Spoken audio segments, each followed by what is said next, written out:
Ang City Sports Office nakahanay na sa kalendaryo sa nagkalain-laing sports activities para sa umaabot nga kapistahan sa syudad sa San Carlos karong Nobyembre.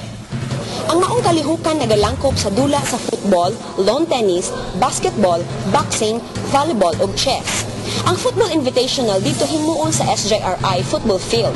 Kini naglakip sa Second Pinta Flores National Invitational Football Cup Under 16 Boys category sa Oktubre 26 hangtod Oktubre 30.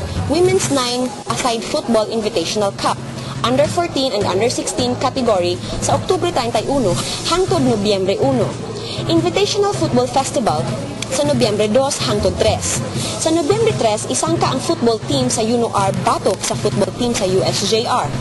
Ug sa Nobyembre 4, isangka ang San Carlos Selection batok sa USJR.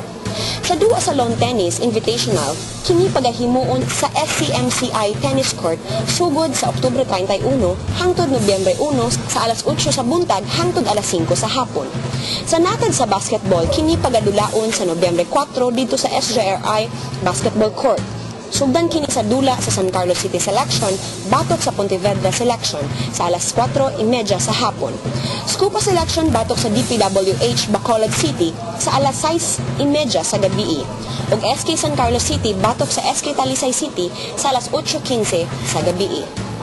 Ang Boxing Invitational pagahimuon sa Oktubre 31 dito sa Public Plaza, sugod ala 1:30 hangtod ala 5:30 sa hapon. Diin ang mga boxedor sa San Carlos makigsangka sa mga boxedor gikan sa Dumaguete City, Escalante City, Toboso, Bais, Bayawan City, Municipality of Shaton ug Municipality of Santa Catalina. Adunay pagahimuon nga Beach Volleyball Invitational dito sa SJRI Field sa Oktubre 30 hangtod Nobyembre 4, sugod alas 8:30 sa buntag hangtod alas 7 sa gabi.